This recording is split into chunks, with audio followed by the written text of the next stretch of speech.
the history of vending machines, and their nocturnal hum.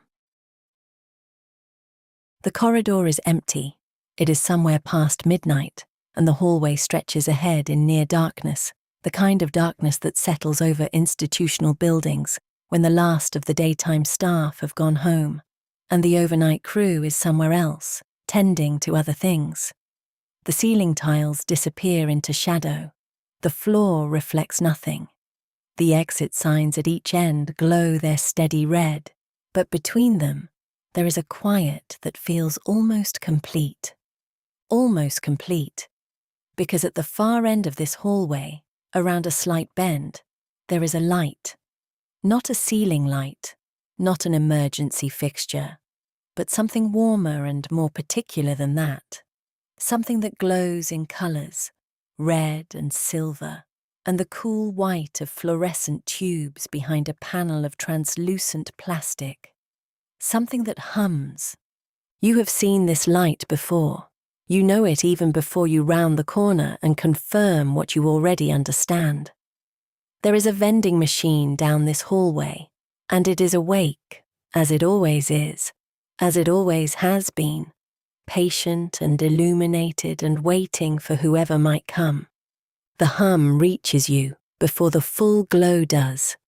It is a low, steady sound, the sound of a refrigeration compressor doing its quiet work, cycling through its rhythm of effort and rest.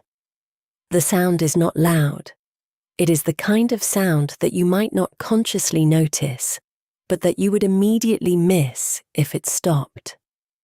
It is the sound of something being maintained, something being kept at the right temperature, something reliable performing its function in the dark.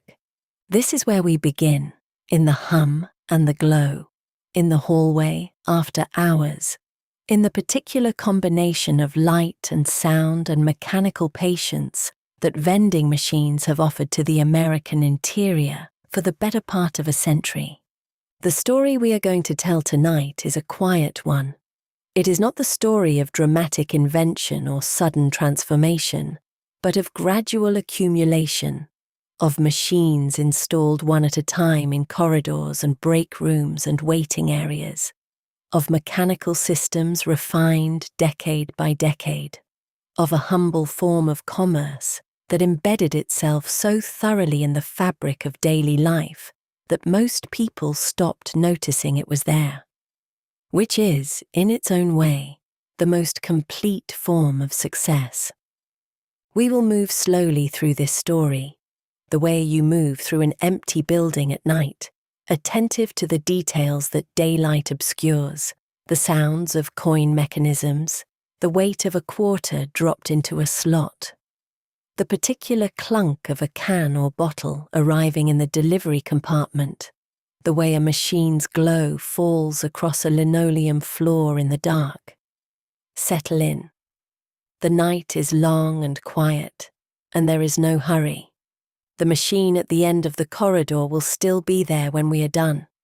It will still be humming, still illuminated, still patient and ready. It has nowhere else to be. The glow in empty hallways, an introduction to the machine at night. Let us begin not with history, but with sensation, because the vending machine is, before anything else, a sensory experience. It is something you feel as much as you see or use. It occupies a place in the body's memory, alongside other fundamental textures of American public life. The particular vinyl smell of a bus seat, the specific quality of light in a hospital corridor, the way a school hallway sounds when classes are in session, and the way it sounds when they are not. The vending machine's place in this catalogue of sensations is well established. You know it by its glow before anything else, a cool, slightly blue-tinged light that falls outward from the machine's illuminated face and pools on the floor in front of it, creating a small territory of visibility in an otherwise dim space. In a dark hallway, this light is a landmark, a destination, something to orient toward when everything else is shadow.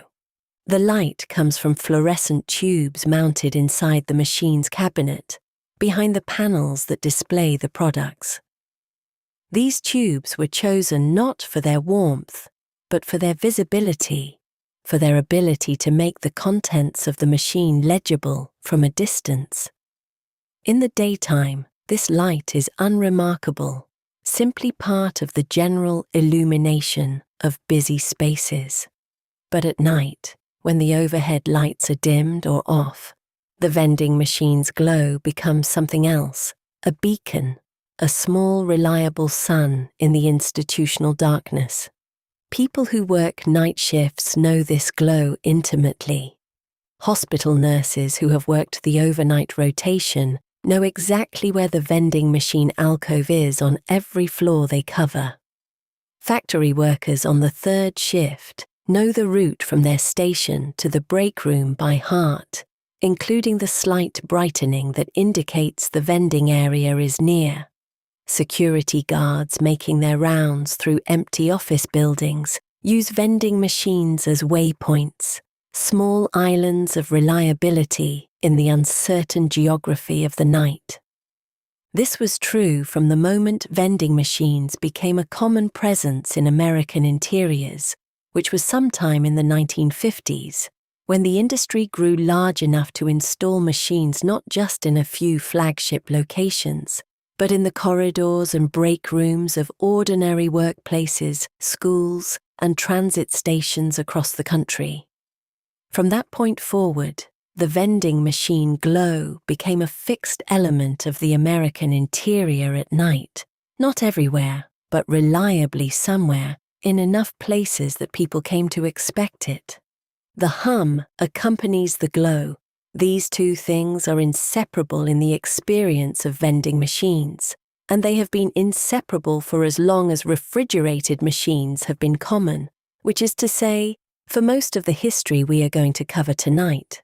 The refrigeration compressor produces a sound that is constant in frequency, but intermittent in presence, cycling on for several minutes, and then off for several minutes, in a rhythm that varies slightly with the ambient temperature and the thermal load inside the machine. When you are near a vending machine in a quiet space, you hear this rhythm clearly. The compressor starts with a very slight shudder, a barely perceptible vibration that settles almost immediately into the steady hum. The hum continues. The hum becomes, within moments, part of the ambient sound of the space, incorporated into the background in the way that HVAC systems and distant traffic are incorporated into the background, present but not demanding attention, filling the sonic space without defining it.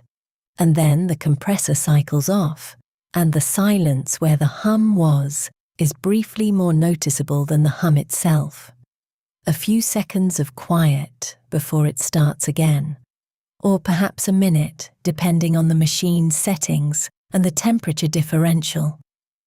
This cycling becomes part of the rhythm of spaces where vending machines live, not dramatic, not intrusive, but present, reliable, a kind of mechanical breathing in the dark. There is a particular experience that many Americans of a certain generation share, though they may never have compared notes about it. The experience of being alone in a school, hospital, office building, or motel corridor late at night, feeling the slight disorientation that comes with familiar spaces emptied of their usual populations, and then rounding a corner or opening a door to find a vending machine illuminated and humming in the dark. The feeling that accompanies this encounter is difficult to categorize. It is part comfort, something familiar, something that promises refreshment, something that is exactly what it always is regardless of the hour. And it is part something stranger, harder to name, the sense of something reliably awake in a sleeping world, something that has been tending its small post without pause, ready to dispense comfort to whoever might arrive. That feeling is what we are exploring tonight. That feeling, and the machines that produce it, and the history of how those machines came to be everywhere in the American night. Before the glow, the long prehistory of automatic vending. To understand the vending machine as it existed from the 1950s through the 1990s, the period we are primarily concerned with tonight, it helps to understand that the idea of automated dispensing is not a 20th century invention. Human beings have been interested in the possibility of selling things without a human intermediary for a very long time. The vending machine is, in this sense, a very old dream expressed through 20th century technology. The earliest known device that operated on something like vending machine principles was described by Hero of Alexandria, a Greek mathematician and engineer who lived in the 1st century of the Common Era. Hero designed a device intended for use in Egyptian temples, a machine that would dispense a small amount of holy water when a coin was inserted into a slot. The coin's weight would depress a lever, which would open a valve, which would allow water to flow until the coin slid off the lever and the valve closed again. Simple, elegant, mechanically sound, and motivated by exactly the same interest that would animate vending machine designers nearly 2,000 years later. The desire to exchange goods for payment without requiring a human vendor to be present. Whether Hero's device was ever actually built is not certain, but the idea was clearly conceivable to ancient engineering minds, and it captures something essential about why vending machines appeal. They offer the possibility of commerce without social interaction, of obtaining what you need through a purely mechanical relationship rather than a human one. The gap between Hero's coin-operated water dispenser and the first modern vending machines is long, largely because the mechanical precision required to make reliable, tamper-resistant dispensing machines was not achievable until the industrial age. It was not until the late 19th century that manufacturing techniques advanced to the point where coin mechanisms could be made accurate enough to distinguish genuine coins from slugs and other fraudulent substitutes. The first commercially successful modern vending machines appeared in Britain in the 1880s, dispensing postcards and books from machines installed on railway platforms. These machines were essentially locked boxes with coin-controlled locks. You inserted a coin, the lock released, and you could open a small door to retrieve your purchase. Mechanically simple but commercially viable, these machines demonstrated that the public would willingly use automated dispensing devices if the products were desirable and the mechanism was reliable. In the United States, the vending machine industry began in earnest in the 1880s as well. The earliest American vending machines dispensed chewing gum, a product well suited to the format because it was small, had consistent dimensions, was not perishable, and was priced at a penny, which was then a common and easily managed coin denomination. The Tutti Frutti Company installed gum machines on New York City elevated railway platforms in 1888, and the success of these machines prompted rapid expansion. The gum machine's success also demonstrated something important that would define vending machine economics for the next century: the impulse purchase. People who might not have thought to buy gum before encountering the machine would, when presented with an accessible, attractively displayed product and a simple mechanism for obtaining it, decide that yes, they would like some gum. The machine created demand by being present, by making the transaction so easy that the ordinary resistance to small expenditures dissolved. This insight, that presence itself is a form of salesmanship, would shape where vending machines were placed and how many of them were installed throughout the 20th century. Every machine installed in a new location was, in a sense, creating customers who did not previously know they wanted to be customers. The machine did not just serve existing demand, it generated new demand by being there, by glowing in the hallway, by humming in the break room, by making the transaction feel easy and immediate and almost automatic. As the early 20th century progressed, vending machines proliferated slowly but steadily. Candy machines, peanut machines, and postcard machines appeared in department stores, railway stations, and other high-traffic locations. Coin-operated scales invited people to weigh themselves for a penny. Stamp vending machines appeared in post offices. The variety of items available through automatic dispensing increased as manufacturers became more confident in the technology and more creative about its applications. The 1920s and 1930s saw the introduction of machines that could dispense cold beverages, which would prove to be the most commercially significant category in vending history.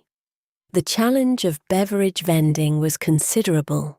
A bottle of soda is larger and heavier than a piece of gum or candy, must be kept cold to be appealing, and involves more complex dispensing mechanics. The early cold drink machines were essentially refrigerated cabinets with coin-controlled locks, requiring the customer to reach into a tub of ice or a cooled compartment to retrieve their own bottle. These machines were primitive by later standards, but they established the pattern of chilled beverage vending that would become a defining feature of American public life. They demonstrated that people would pay for the convenience of a cold drink available at any hour without a human vendor. They began building the relationship between Americans and the vending machine that would deepen through the second half of the 20th century into something approaching intimacy. The machines installed in these early decades were mechanical in their entirety. No electrical components beyond the refrigeration unit, no circuit boards or electronic displays, no digital anything. They were made of steel and brass, operated by levers and springs and carefully balanced weights. The coin mechanism was a marvel of mechanical ingenuity, a series of channels and deflectors that sorted coins by size and weight, accepted genuine currency, and rejected counterfeits, all without a single electronic component. The craftwork that went into these mechanisms was considerable, and the machinists who built and repaired them were skilled technicians whose expertise was specific and hard-won. This purely mechanical era of vending would continue into the 1950s, when electronics began to find their way into the machines. But the mechanical tradition established the basic architecture of vending: the coin slot, the credit accumulation, the selection mechanism, the delivery compartment, that would persist even as the technology implementing each component changed dramatically. Understanding this history helps us appreciate how thoroughly embedded vending machines became in American commercial life by the time we reach the period we are most interested in tonight. By the 1950s, vending was not a novelty, but an established industry, with decades of mechanical refinement behind it, a well-developed understanding of where machines performed best, and a public that had grown comfortable with the idea of automated dispensing. The dramatic expansion of vending in the post-war decades was, in this sense, the fulfillment of a long development rather than something entirely new. Coins, mechanisms, and the nickel era, 1950s vending. The 1950s were a golden era for vending machines in ways that had everything to do with the particular economic and social conditions of post-war America. The country was prosperous, industrializing rapidly, expanding its factory workforce, building new institutional spaces, hospitals, schools, government buildings, and establishing the suburban commercial landscape that would define American life for decades. All of these developments were good for vending. The factory context was especially important. American manufacturing in the 1950s operated on shift schedules that created regular, predictable breaks in which workers wanted refreshments. The traditional solution to this was a cafeteria or canteen, a staffed facility that served food and drink. But cafeterias required cooks and servers and managers and cleaning staff, and they occupied significant floor space, and they could only be in one place. A factory with multiple buildings and hundreds of workers could not practically serve everyone from a single cafeteria, especially during the brief windows of a shift break. Vending machines offered an elegant solution. You could install a machine in the break room of every building, accessible to the workers nearest that building, without requiring them to walk to a central facility. The machine needed no staff, occupied relatively little space, operated around the clock, and never took a sick day. From the perspective of factory management, vending was a remarkably efficient way to provide refreshments to a dispersed workforce. Coca-Cola and Pepsi-Cola understood this perfectly. Both companies had been building national distribution networks and brand identities since before the war, and they saw vending as a way to extend their reach into places where their products could be sold at any hour without retail staff. Through the late 1940s and into the 1950s, both companies invested heavily in vending infrastructure, manufacturing their own machines or contracting with specialized manufacturers, and deploying thousands of machines across factories, offices, and public spaces. The soft drink machines of the 1950s were substantial pieces of equipment. They were typically made of steel, painted in the brand colors of the beverage company that operated them. Coca-Cola's red and white, Pepsi's blue and red, with the company logo prominently displayed on the front. The paint was enamel, baked on for durability, resistant to the scratches and dents of industrial environments. These machines were designed to look good in factory break rooms, to represent the brand attractively even in the most utilitarian settings. Inside, the mechanism was primarily mechanical, with refrigeration added. Bottles of soda were stored in vertical racks or in a cooled chest, and the coin mechanism controlled access to the dispensing system. When a customer inserted the correct coins and made their selection, a mechanical release allowed a single bottle to drop or slide forward into a position where it could be retrieved. The customer would then open a small door or reach through an opening to take their drink. The coins involved in these transactions were nickels and dimes primarily.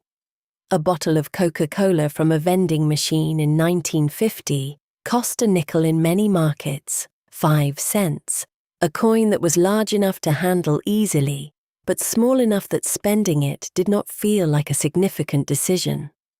This price point was carefully calibrated to encourage impulse purchases, to make the transaction feel almost automatic, as though choosing a Coke from the machine was simply something you did when you passed one, not something that required deliberation. The nickel was the lingua franca of early American vending, and the nickel-priced item was the industry's commercial foundation. This created its own interesting dynamic.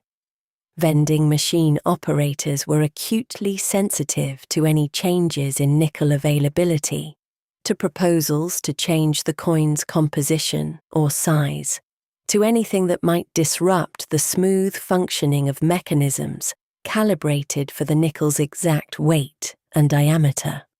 The physical characteristics of coins were not abstractions to the vending industry. They were engineering specifications that had to be matched precisely.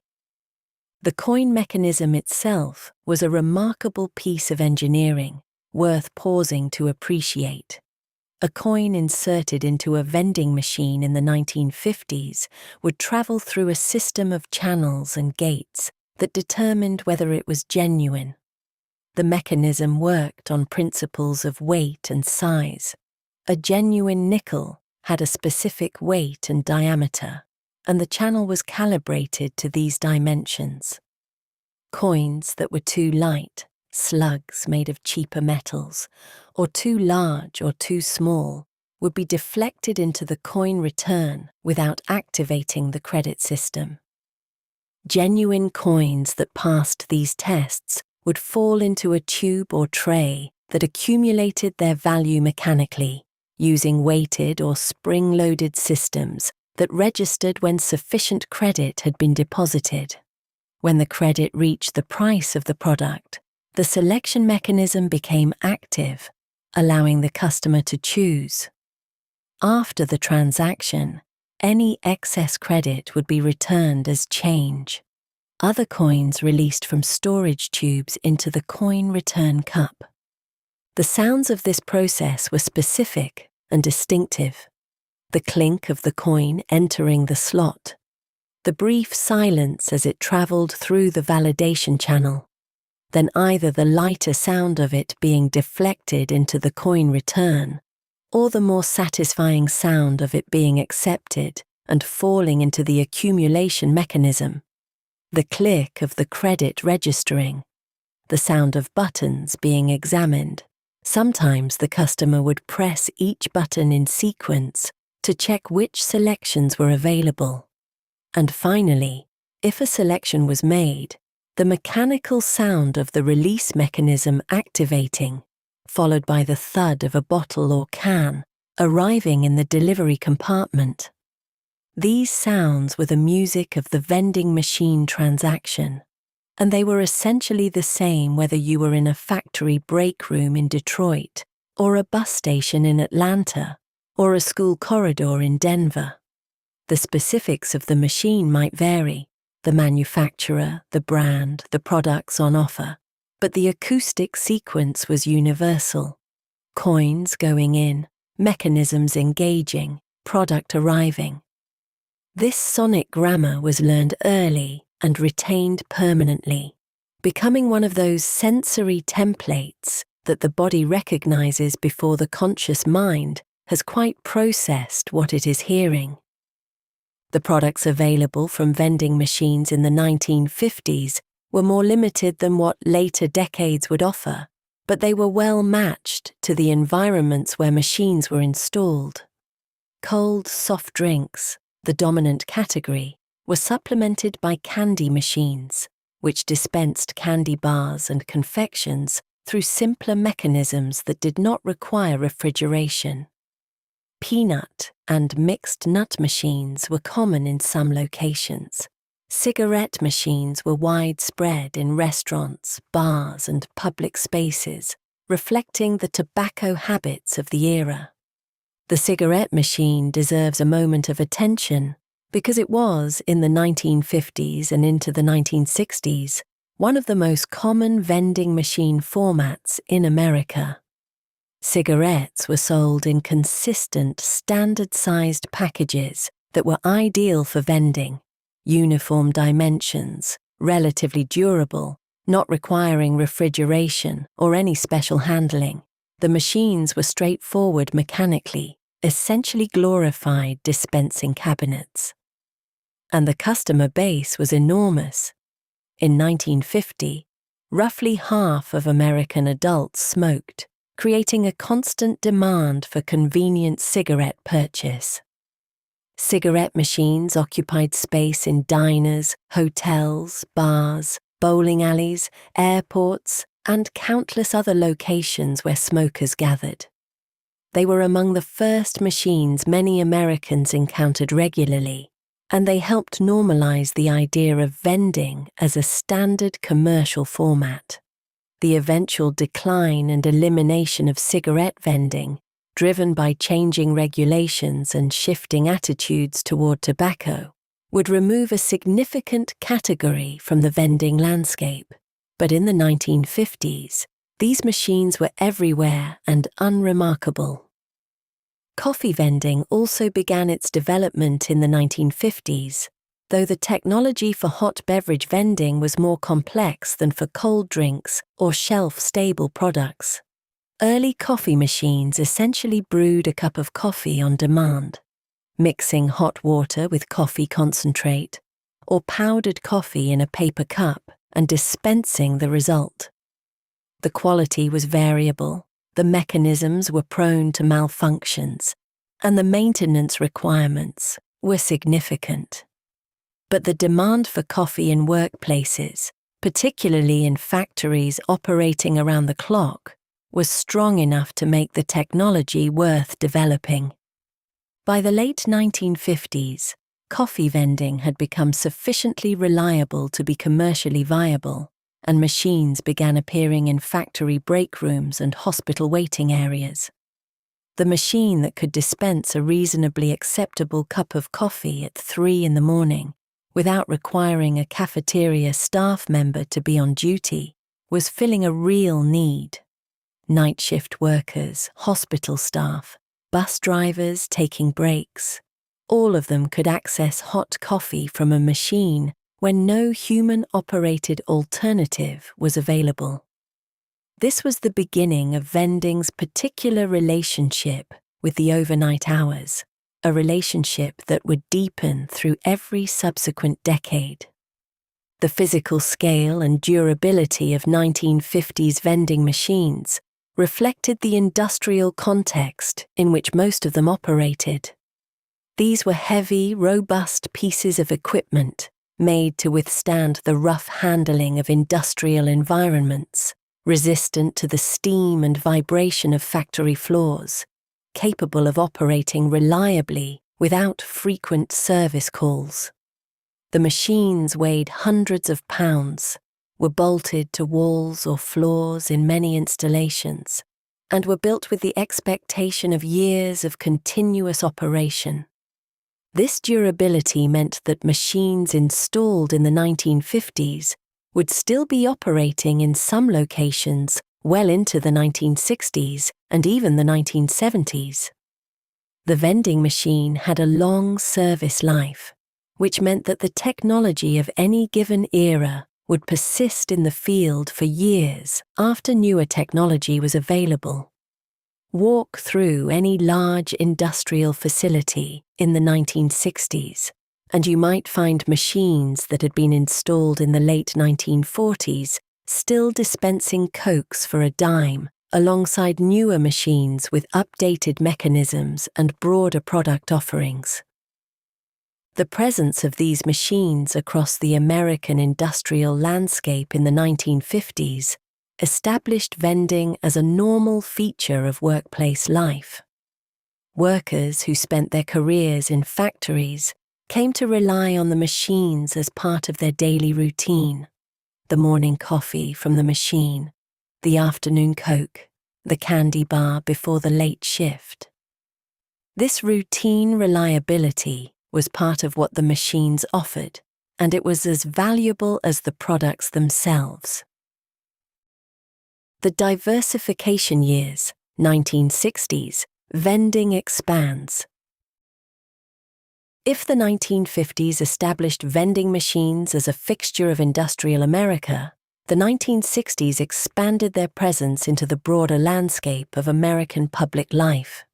The institutional growth of the 1960s, more schools, more hospitals, more government buildings, more universities, created new environments for vending, and the industry responded with machines that could serve a wider range of needs. The school was one of the most significant new environments for vending in the 1960s. American elementary and secondary schools were expanding rapidly to accommodate the baby boom generation, and the students filling these schools represented a substantial commercial opportunity. Candy and soda machines began appearing in school cafeterias and hallways, their presence accepted as a convenience for students and a source of revenue for schools that had agreements with vending operators. The school vending machine would remain a somewhat contested presence throughout the following decades. As nutritional concerns about children's diets grew, the appropriateness of easy access to soda and candy in schools would become a subject of debate and eventual policy restriction. But in the 1960s, these concerns were not yet formalized, and vending machines in schools were simply part of the landscape, unremarkable to students who encountered them as casually as they encountered classroom furniture. Hospitals became an increasingly important vending environment during this decade. The hospital is, in some ways, the ideal vending location. It is occupied around the clock. It serves populations under stress, who may not have easy access to regular meals. It has waiting areas where visitors can spend hours with nothing to do but wait, and it has staff corridors and break rooms where nurses and orderlies and technicians need refreshments at all hours. The hospital cafeteria is useful during the day, but hospitals operate continuously, and their cafeterias typically do not. Vending machines filled the gap. By the mid-1960s, hospitals were installing machines not just in public waiting areas, but throughout their facilities, in nursing stations and staff corridors, in overnight waiting rooms where families sat through surgeries, in the quiet areas near intensive care units where time moved strangely and normal commercial rhythms did not apply. The machines in these locations were serving people at some of the most difficult moments of their lives, offering a small, reliable comfort. A cup of coffee, a candy bar, a cold drink, in environments where almost everything else was uncertain. There is something particularly resonant about vending machines in hospital corridors at night. The overhead lighting may be dimmed. The normal, busy activity of the hospital's daytime operations has reduced to the quieter rhythms of overnight care. And at the end of a corridor or in a small alcove off the main waiting area, a machine glows steadily, humming its compressor hum, indifferent to the hour and to the human dramas taking place around it. It has been there all day and will be there all night and will be there tomorrow. It offers what it always offers: a predictable transaction, a reliable product, a small, familiar comfort. The bus station, already a vending presence in the 1950s, grew more significant as vending in the 1960s. Interstate bus travel expanded during this decade, and the bus stations in American cities served populations that needed refreshments at irregular hours. Travelers arriving late at night, passengers with long layovers, people waiting for buses that were behind schedule. The vending machines in these stations were often the only commercial activity available after the station's cafeteria or coffee counter had closed, which might be as early as 8 or 9 in the evening. The bus station vending machine had a particular clientele, people who were tired, often traveling long distances on limited budgets, waiting in spaces that were designed for function rather than comfort. These were not leisurely consumers browsing a pleasant retail environment. They were people who needed something, coffee, a snack, something cold to drink, and who appreciated the uncomplicated directness of the vending machine transaction. Insert money, make selection, receive product, move on. This directness was one of vending's consistent virtues, appreciated across all the environments where machines operated. Unlike a cafeteria or a coffee counter, the vending machine made no social demands. You did not need to catch anyone's eye or say thank you or navigate the small social choreography of human commerce. You stood before the machine and conducted your business with mechanical efficiency, and then left. For tired travelers at midnight, for workers on break with 8 minutes before they needed to be back at their station, for hospital visitors who had been sitting in a waiting room for 6 hours and simply needed to stand up and do something purposeful. This unsocial efficiency was not a limitation but a feature. The 1960s also saw the beginning of diversification in vending product categories beyond the established staples of soda, candy, and cigarettes. Food vending, machines that could dispense sandwiches, pastries, and simple prepared items, became commercially viable enough to deploy in more locations. The food machines were more complex than beverage or snack machines. The products were perishable, requiring refrigeration and regular replenishment on shorter cycles than a candy machine needed. The mechanisms were more complicated, and the maintenance requirements more demanding. But the demand was real, particularly in industrial settings where workers on night shifts had limited food options, and where the expense of staffing a full cafeteria overnight could not be justified.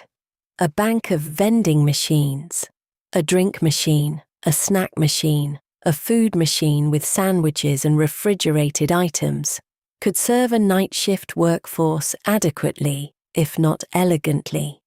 The food might not be remarkable in quality, but it was there. It was edible. It was available at any hour without requiring anyone to prepare or serve it.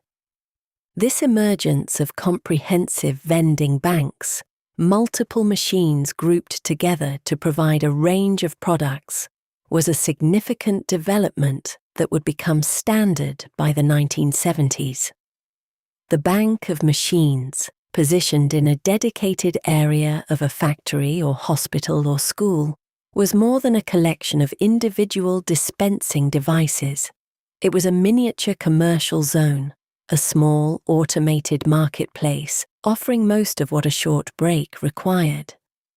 The arrangement of the machines in these banks, typically with the drink machine at one end, the snack machine in the middle, and coffee or food machines completing the row, became familiar and conventional, as standardized as the layout of a convenience store. The 1960s were also the decade when the sensory experience of vending began to be more deliberately cultivated. Earlier machines had been functional rather than inviting, designed to dispense products reliably rather than to create an appealing commercial environment. The new machines of the 1960s incorporated more sophisticated graphics and illumination, brighter colors, and cleaner lines. The product displays behind the glass or through the windows became more carefully arranged, more explicitly appetizing. The machines were beginning to be understood not just as dispensing mechanisms, but as retail environments, small commercial spaces that needed to attract and hold the consumer's attention. The illumination of machine fronts became brighter and more even during this period. Better fluorescent tubes, better reflectors, and better positioning of the lighting elements made the products more visible and more appealing. The glow of a well-lit vending machine front in the 1960s was noticeably more polished than what had been available a decade earlier, and the effect on the consumer experience was real. A brightly lit, attractively arranged machine drew attention and invited approach in a way that a dimly lit functional box did not. This attention to commercial aesthetics was particularly important as vending expanded beyond purely industrial settings into more public-facing environments. A factory break room did not require beautiful machines. Workers would use whatever was there, because there was nothing else. But a hospital lobby or a school cafeteria or a bus station waiting room was a more competitive commercial space, and machines that were attractive as well as functional had an advantage.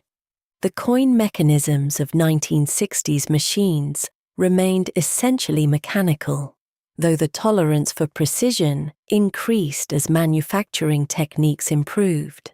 The mechanisms became more reliable and more difficult to defeat through slugs or other fraudulent techniques. Coin acceptance expanded to include more denominations as prices began to rise. By the mid-1960s, a dime was the standard price for many vending items that had cost a nickel at the decade's start, and machines needed to accept and validate multiple coin sizes. The basic architecture of the transaction remained unchanged. Coins in, credit registered, selection made, product dispensed.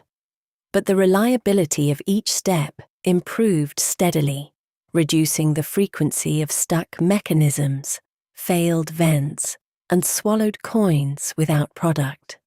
The vending machine was becoming more trustworthy, and that trustworthiness was essential to the commercial relationship between machine and customer. If the machine failed too often, took your money without dispensing your product, or jammed during the dispensing cycle, or refused coins that looked perfectly good to you, you would lose faith in it, and so would others. The improving reliability of 1960s machines maintained and deepened the public's willingness to engage with them.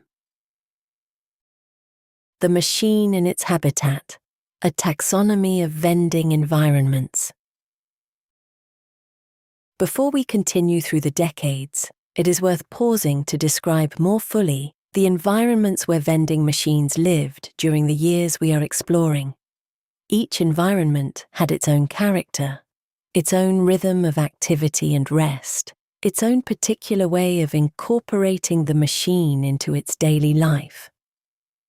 Understanding these environments helps us understand the machine itself, what it was for, what role it played, what it meant to be the illuminated and humming presence in each of these different spaces. The factory break room was perhaps the most fundamental vending environment in post-war America. This was where vending had its deepest roots, where the relationship between worker and machine had been established in the 1940s and 1950s, and where it continued most consistently through the following decades. The factory break room was a functional space, designed not for comfort, but for use. The walls were painted in institutional colors, greens, beiges, creams, chosen for their durability rather than their warmth. The floors were linoleum or sometimes painted concrete, easy to clean. The furniture was utilitarian, rectangular tables with metal frames, chairs with plastic seats that showed their age in scuffs and stress fractures. The lighting was fluorescent, mounted in long fixtures that ran the length of the ceiling, casting the even, slightly cold light that was the standard of industrial spaces. In one corner, or along one wall, or in a dedicated alcove, were the machines, a drink machine, always a drink machine, and usually a snack machine, and often a coffee machine. The drink machine hummed its steady compressor hum. The fluorescent panels of the machines were brighter than the room's general lighting, creating a slightly more vivid zone where the machine stood, drawing the eye toward that corner, the way any source of light draws the eye in a space where light is merely adequate rather than generous. Workers would arrive in the break room in groups, following the schedule of their shift breaks, 10 minutes in the morning, 30 for lunch, 10 in the afternoon. The break room would fill quickly and empty quickly, the machine serving a steady stream of customers for those brief windows, and then standing idle between breaks. In those idle periods, the machines continued their work of keeping things cold and staying lit and humming quietly, available for the occasional worker who walked by between breaks or the night shift crew whose break schedule fell at different hours. The break room vending machine witnessed the full spectrum of industrial life. Work conversations overheard and forgotten, arguments that simmered and resolved, friendships built over years of shared breaks and consecutive transactions, the small dramas and long monotonies of shift work.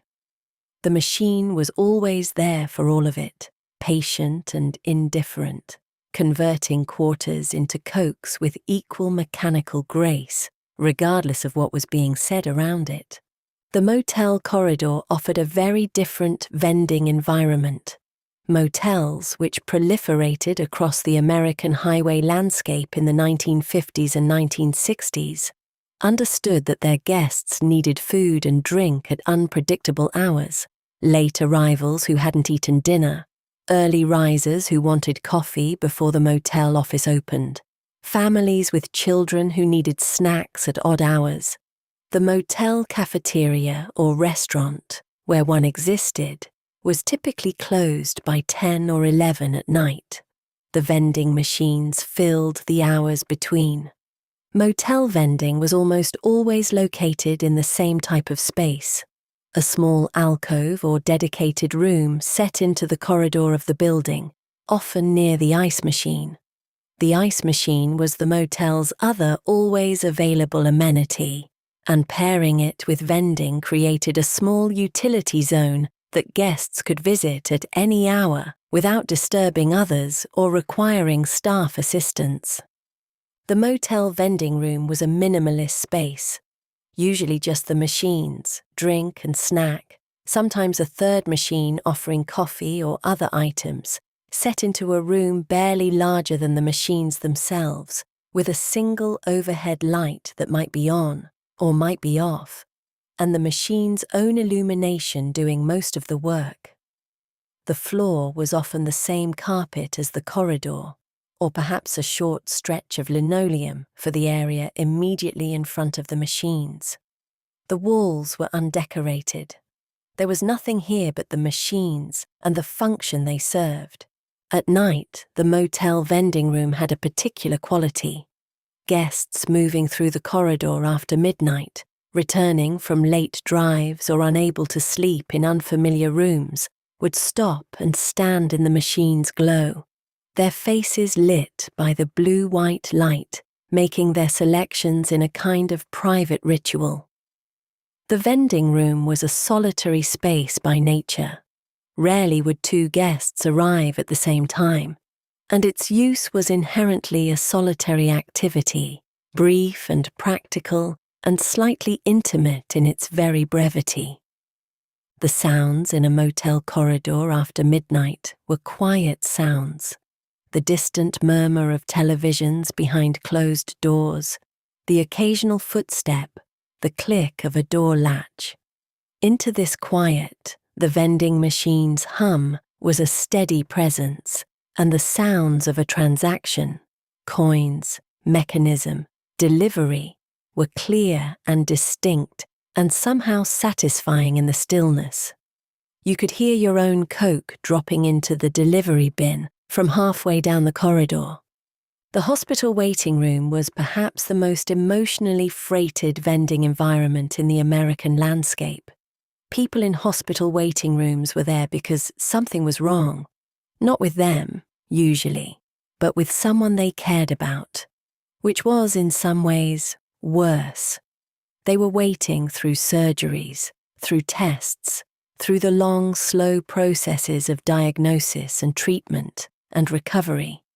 They had nothing to do but wait, and waiting in a hospital is a particular kind of waiting, anxious, suspended, uncertain of its own duration. The hospital vending machine served this waiting population with a form of commerce that was precisely suited to their state. When you have been sitting in a waiting room for 4 hours and you are frightened and tired, and there is nothing you can do to help the person you are waiting for, going to the vending machine down the hall is a purposeful act. You stand up, you move, you conduct a small transaction.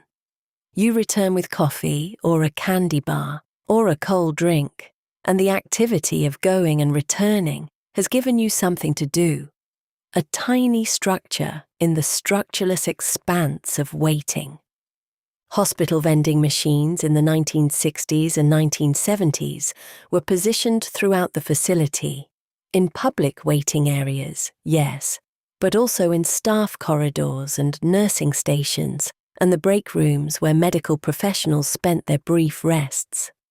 Nurses on the overnight shift, covering 12-hour rotations that stretched from evening into the grey early morning, depended on coffee machines the way workers anywhere depended on coffee, as a form of fuel, as a ritual of wakefulness, as a brief moment of self-care in a job that required constant care of others. The laundromat was a vending environment with its own particular character, more relaxed than the hospital, more open than the factory, but still organized around the rhythm of waiting and time. The laundromat's fundamental commercial dynamic was that customers had to be present for long stretches while their clothes were washed and dried, and there was relatively little to do during those stretches. Reading a magazine, watching a small television if the laundromat had one, or feeding coins into the vending machine, these were the entertainment options. Laundromat vending machines occupied a warm, slightly humid space because laundromats are always warmer and more humid than outside, the dryers constantly adding heat and the washers adding moisture to the air. The machines had to be robust enough to operate reliably in these conditions, and they were. Cold drink machines in laundromats served customers who were warm from the dryers and wanted something refreshing. Snack machines served people killing time between wash and dry cycles. The transaction rhythm was different here than in a factory, less scheduled, more casual, spread across longer periods of individual waiting rather than concentrated breaks. The bus station combined elements of several other environments, the waiting of the hospital, the functional minimalism of the industrial break room, the odd hours access of the motel. Bus station vending served a transient population, people passing through rather than belonging to a specific community of regular users. The machine in a bus station might see the same faces only rarely, a regular commuter, perhaps, or a traveller who passed through this particular station several times a year. Mostly it served strangers, people whose names it did not know and whose stories it could not read. This transience gave bus station vending a particular quality. The machine was here and the traveller was here, and their encounter was brief and mutually useful, and then the traveller was gone. The machine remained. Another traveller would come. The machine would serve them too. The machine's reliability across all these transient encounters, its consistent readiness, its predictable mechanics, its unchanging offer of the same products at the same prices, was itself a form of stability in a space where almost everything else was in motion. These environments, factory, motel, hospital, laundromat, bus station, along with schools and office buildings and apartment lobbies and dozens of other locations, constituted the ecosystem where vending machines lived and operated. Each environment had its own relationship to the machine, its own pattern of use, its own population of users. But across all of them, certain constants persisted: the glow, the hum, the sounds of the transaction, the particular reliability that made the machine trustworthy across all the hours it occupied. Cans, coils, and columns. The 1970s machine. The 1970s brought meaningful changes to vending technology that affected both what machines could dispense and how they did it. These changes were not dramatic in isolation. No single development transformed vending overnight, but their cumulative effect by the end of the decade was a significantly more capable and versatile set of machines.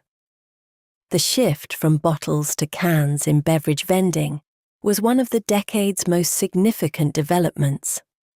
The aluminum beverage can had been commercially introduced in the 1960s, and its adoption in vending was rapid because cans were, in several respects, superior to bottles for the format. They were lighter, which reduced the weight of fully loaded machines and made servicing easier. They were more compact in certain dimensions, which allowed some redesign of the storage and dispensing mechanisms. They were also harder to break and did not require the bottle deposit system that had complicated bottle vending logistics. The mechanism for dispensing cans was different from the mechanism for dispensing bottles. Bottles had typically been stored in racks or tracks and dispensed by a gate that released one at a time. Cans could be stored in vertical columns, cylinders of the correct diameter to hold cans stacked one atop another, and dispensed by a vend motor at the bottom of the column that rotated a mechanism allowing a single can to drop while retaining the ones above it. This column mechanism, which would remain the dominant design for can vending through the end of the century and beyond, had a satisfying mechanical logic to it. The cans sat in their column, gravity pressing them downward, held in place by the vend mechanism. When the mechanism activated, it rotated precisely enough to release one can to fall to the delivery compartment, then stopped, holding the next can in place. The customer heard the can fall, a distinctive metallic rattle as it descended through the dispensing path, and then the more satisfying thud as it landed in the delivery bin. Simultaneously, snack machines were developing the spiral mechanism that would become their defining feature. Earlier snack machines had used different dispensing methods. Some had trays that tilted to slide a product forward. Some had rotating drums that brought products to a dispensing position. The spiral or coil mechanism became dominant because it was elegant in its simplicity and reliable in its operation. In the spiral mechanism, snack items are placed in a helical coil of wire. Imagine a horizontal corkscrew, with each loop of the coil holding one item. When the vend motor activates, it turns the coil by one rotation, which moves all items forward by one position and allows the frontmost item to fall off the end of the coil into the delivery compartment. The items behind it advance to fill the position vacated, ready for the next selection. This mechanism works for a remarkable range of product shapes and sizes, which is why it became universal in snack vending. Candy bars, bags of chips, packages of crackers, small bags of nuts, all can be loaded into appropriately sized spirals and dispensed with the same basic mechanism. The machine might have a dozen different spirals of different sizes, serving different products, all driven by the same motor through a selection of gears and drives. Watching a snack machine dispense, which you could see through the glass front that became standard for snack machines in this era, was a small mechanical pleasure. You press the button for your selection, the appropriate motor activated, and the coil for your column began to turn. The item at the front of the coil, the bag of chips or candy bar you had selected, moved slowly forward as the coil rotated, approaching the edge, and then, at exactly the right moment, it tipped over and fell. A brief aerial arc visible through the glass, landing in the delivery bin with a satisfying sound that confirmed the successful completion of the transaction. The glass front snack machine was itself an innovation of significant commercial importance. Earlier snack machines had been less transparent. You could see what was available through smaller windows or displays, but not with the full visibility that the large glass front provided.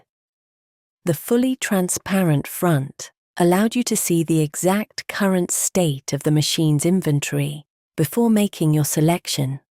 You could see which spirals were full, which were partially depleted, which were empty. You could see exactly what you were getting, the specific bar or bag, in its packaging, visible to you before you committed your coins. This transparency changed the selection experience in subtle but real ways. The choice was no longer between named options on a button panel.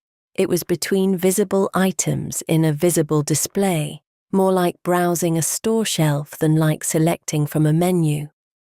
The visual presentation of the products, the bright packaging, the arranged rows, the items visible in their actual physical form, encouraged selection in ways that button panels alone could not. You did not decide in the abstract to have a bag of Doritos. You saw a bag of Doritos through the glass, and the sight of it was itself persuasive. The 1970s also saw the expansion of vending beyond core categories into new product types. Coffee vending improved substantially during this decade, with better machines producing better quality hot beverages through more reliable mechanisms. Some machines now offered a choice of beverages: black coffee, coffee with cream, coffee with sugar, hot chocolate, soup, through a single platform using different canister-stored ingredients combined with hot water on demand. The hot beverage machine's operation was audible in its own distinctive way. When you made a selection, you first heard the machine prepare, a pump or valve activating to move hot water, a mechanism dispensing the appropriate powder or concentrate. The cup dropped, a small paper or styrofoam cup released from a stack and falling into the dispensing area. Then the liquid was dispensed, often in stages if both primary ingredient and additive were involved. Finally, the machine signaled its completion, and you reached in to retrieve your cup, careful because the beverage was genuinely hot. This sequence, hearing the machine preparing your specific drink in real time, awaiting the cup's fall, hearing the liquid dispensing, was a richer, more event-like transaction than receiving a pre-made product from a cold machine. The hot beverage machine was making something for you, in a minimal but real sense, and the sounds of that preparation were part of the experience.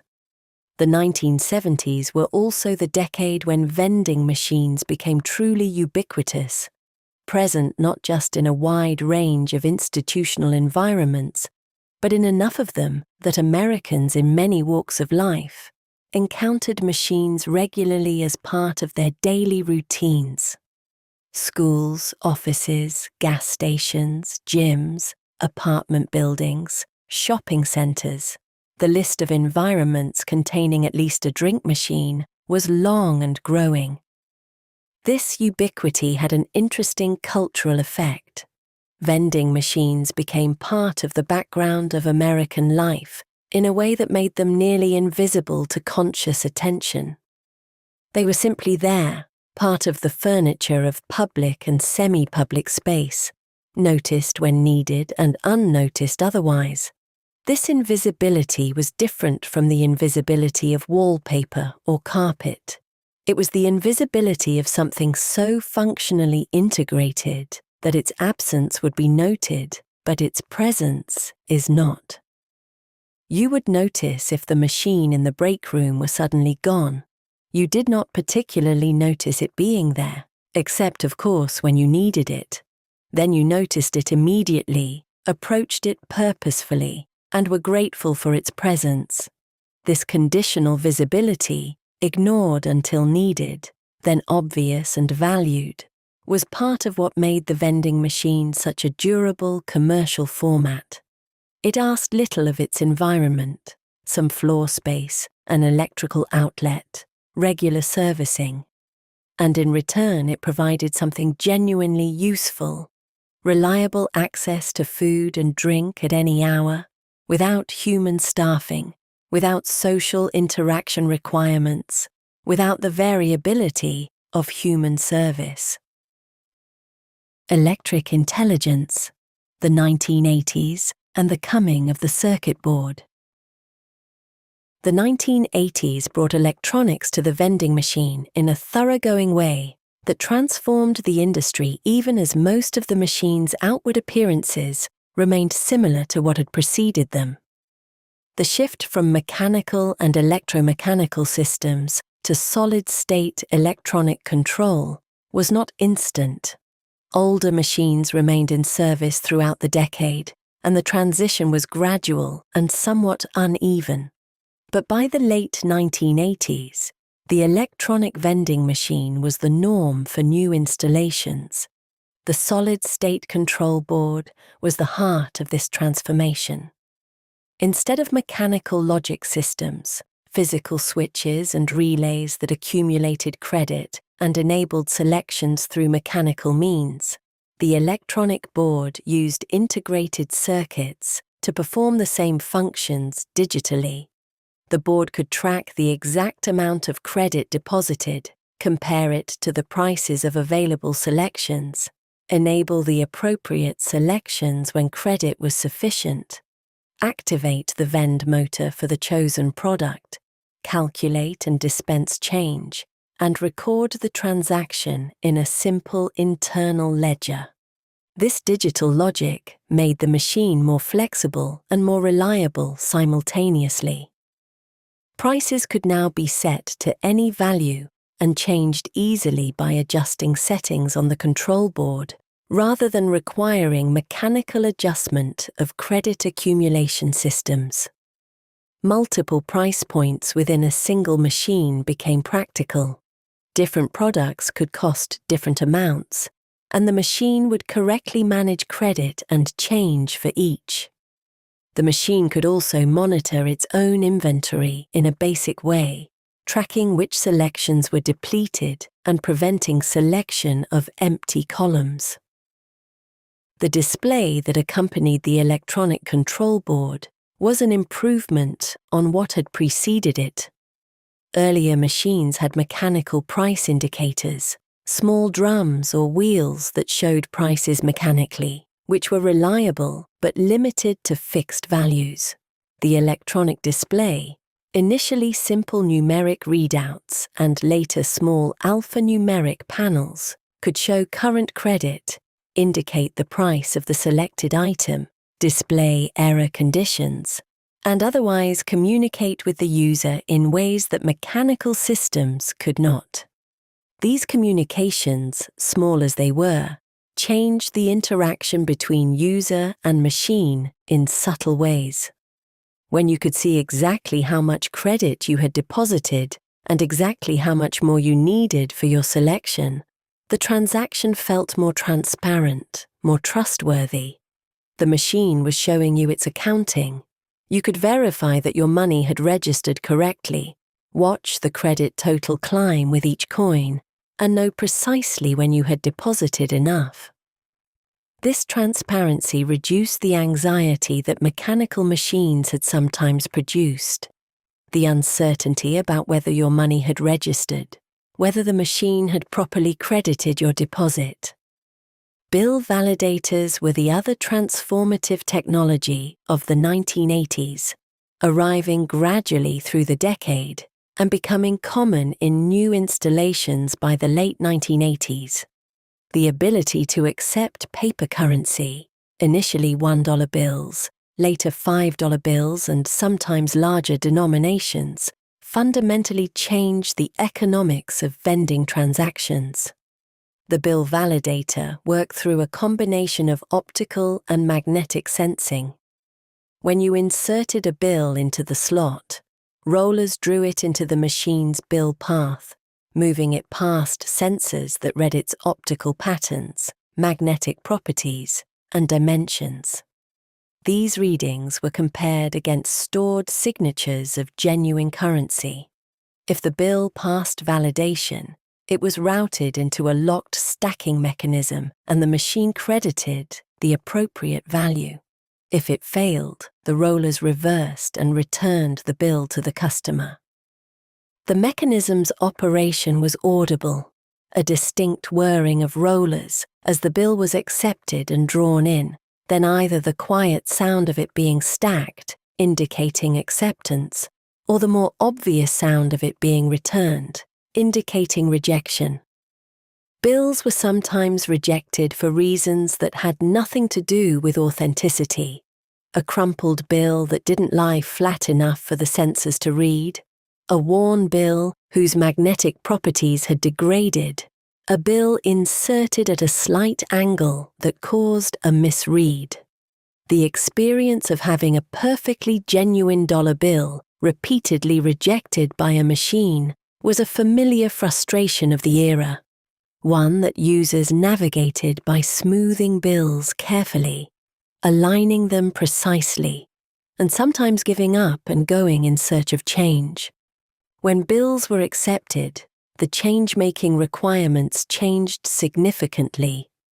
A machine that accepted only coins needed to maintain relatively modest reserves of change, customers depositing exact change or near exact change in coins.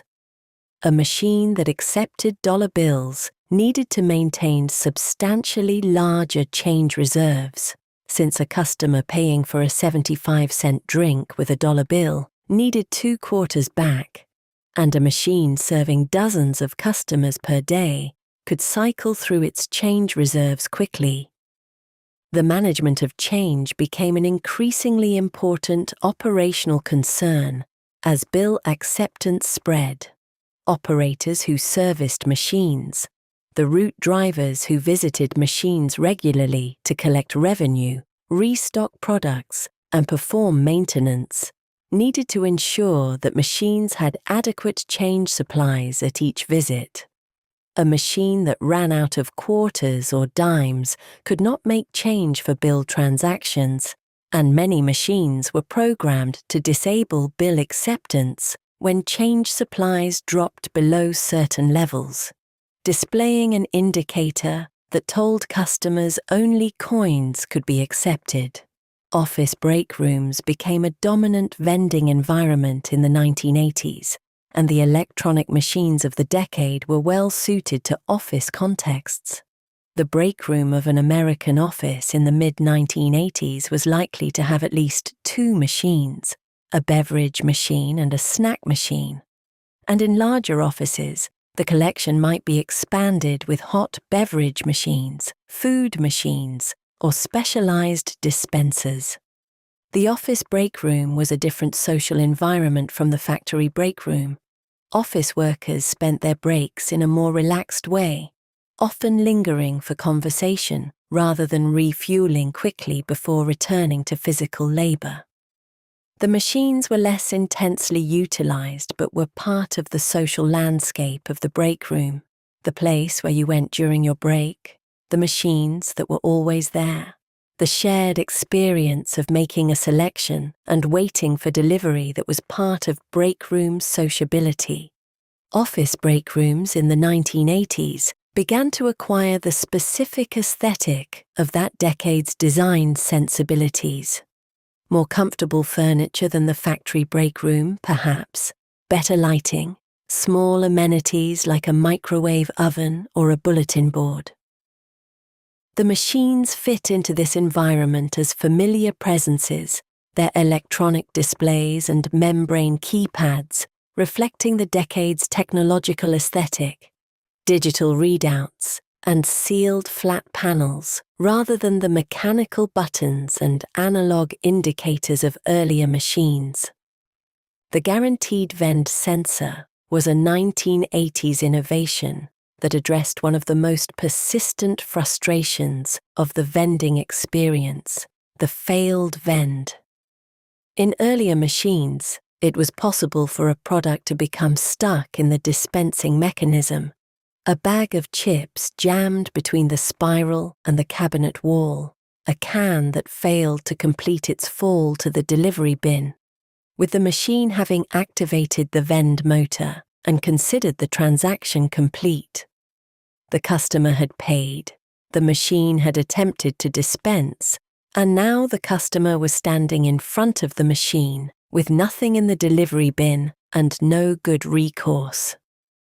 The guaranteed vend sensor placed a beam or a physical sensor in the delivery path that detected whether a product had actually fallen into the delivery bin within a specified time after the vend motor activated. If no product was detected, the machine would automatically activate the vend motor again, attempting a second delivery of the same product. If this also failed, the machine would register a fault and either offer a refund or maintain credit for the customer to make an alternative selection. This feature was valuable both for customer satisfaction and for the machine's reputation. A machine that occasionally failed to deliver without any remedy for the customer was one that people approached with some wariness, that generated complaints and eroded trust. A machine that guaranteed delivery or provided an automatic remedy when delivery failed was one that customers could rely on, that maintained trust across its operational life. The 1980s machines were also more informative in their external presentation. Electronic price displays were more readable than mechanical indicators. Inventory indicators told customers whether a selection was available before they deposited money. Selection buttons that lit up indicated available choices. Buttons that did not light indicated sold-out columns. This information transparency, simple as it was, made the transaction smoother and reduced the frustration of depositing coins only to discover that your preferred choice was unavailable. The overall effect of 1980s electronic upgrades was to make vending machines more reliable, more flexible in pricing, more capable of accepting different payment types, and more communicative in their interactions with users. The machines of 1989 were meaningfully better than the machines of 1979, not dramatically different in outward appearance, but substantially improved in performance and capability. The sensory world of the vending machine. We have been talking about mechanisms and decades and environments, but the vending machine is, at its heart, a sensory experience, a collection of sounds and lights and physical sensations that together create a distinctive and immediately recognizable interaction. Let us slow down now and attend carefully to these sensory qualities, because they are what connect the machine to memory, what make the vending machine experience something that people carry with them long after the transaction itself is forgotten. Begin with the approach. You are walking down a corridor or crossing a break room or entering the small alcove where the machines are kept. The light reaches you first, the cool, slightly blue-tinged glow of the fluorescent tubes behind the machine's panels, falling outward and pooling on the floor in front. This light is different from the corridor lighting around it, not necessarily brighter, but differently colored, more even, emanating from a source that is specifically designed to illuminate products attractively.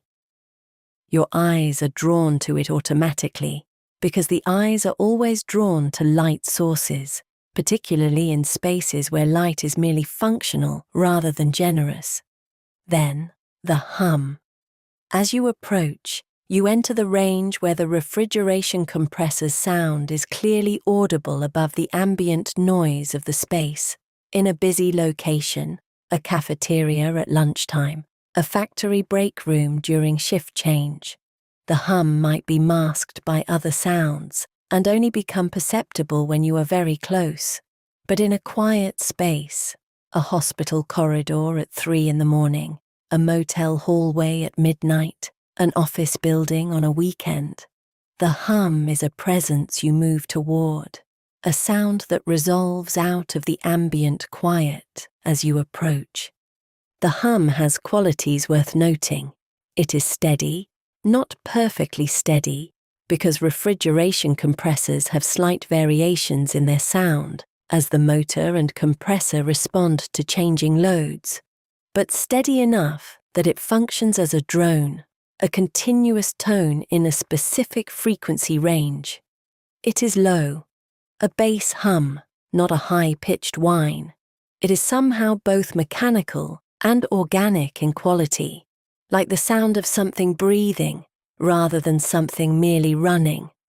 This organic quality may be part of why the hum is experienced as comforting rather than merely industrial. Close to the machine, you can feel the hum as well as hear it. Not intensely, not as a vibration you would notice in a busy space, but as a subtle physical presence, a faint tremor in the floor or the wall near the machine, transmitted through its structure to the surfaces around it. This vibrational quality is below the threshold of conscious attention in most circumstances, but it contributes to the overall sense of the machine as something active, something engaged in physical work, something alive in its mechanical way. Standing in front of the machine, you see the products. In a snack machine with a glass front, they are visible in their actual form, the bags and bars and packages arranged in their spiral columns, slightly behind the glass. Real objects rather than photographs or representations.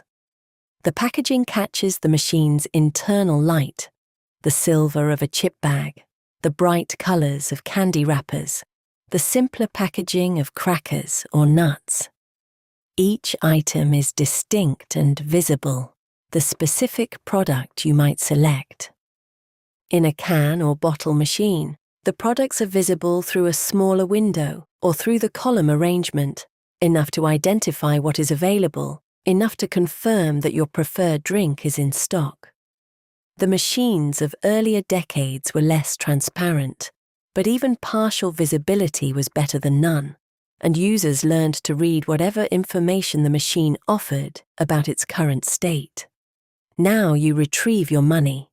From a pocket, a wallet, a change purse, or wherever you carry it, you take out the coins or bills you intend to use.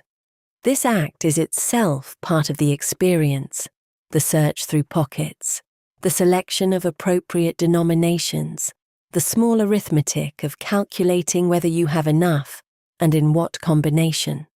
The coin slot is a specific physical object, a rectangular or oval opening in the machine's face, edged in metal, positioned at a convenient height for standing adults. You place a coin against this opening, the coin's flat face to the slot, the edge presented for insertion, and push it in with a thumb or finger. The coin enters the slot and immediately disappears into the machine's interior. What happens to the coin then is mostly inaudible or barely audible. The slight click of it passing through the validation channel, the softer sound of it registering in the credit mechanism. But if the coin is rejected, it returns to the coin return cup with a distinctive rattle, the sound of a small disc of metal falling through a short internal path and landing in a shaped cup. This sound is immediately recognizable. Everyone who has used vending machines knows the rattle of a returned coin and the specific mild frustration that accompanies it. Accepted coins produce a different sound, less the rattle of rejection and more a softer, registered sound of proper acceptance, followed by the credit display updating, if the machine has one, to show the new total. You insert more coins, watching the credit accumulate, or you smooth a bill and feed it into the bill acceptor, listening to the rollers draw it in. When sufficient credit is registered, the selection buttons illuminate or otherwise indicate their availability. You survey the machine's offerings, the buttons, the labels, the visible products, and make your choice. The button itself has a specific physical quality. In older machines, a mechanical button with a satisfying click on depression.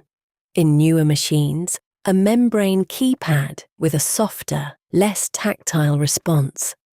The preference for mechanical button, feel over membrane feel, was a consistent minor complaint about the electronic machines that appeared in the 1980s. Something small had been lost in the transition from the definite click of a mechanical button to the less certain feel of a flat membrane surface. You press your selection. A brief moment passes, the machine's internal logic confirming that the selection is valid, that credit is sufficient, that the column is not empty, and then the vend motor activates.